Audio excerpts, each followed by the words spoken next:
Good day everyone, I am Divine J. Pudilanan, a BEd student. For today's video, I present to you about the nature of mathematics. And now, I have a question.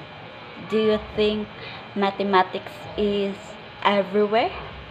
And for me, it is yes.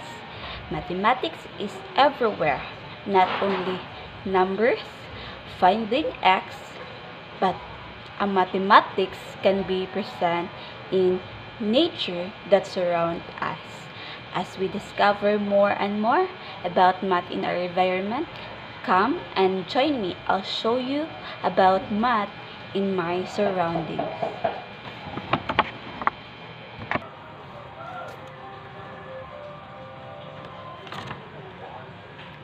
This is kalamungay or a horse dish.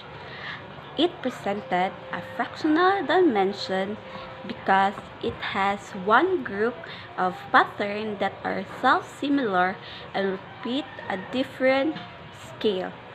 So what is fractal in math?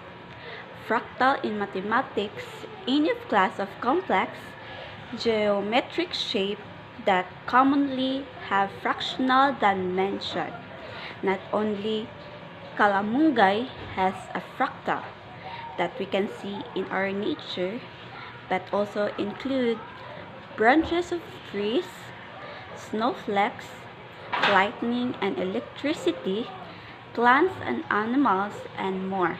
So that's all for this video. I hope you enjoy and understand about mathematics. Thank you and God bless.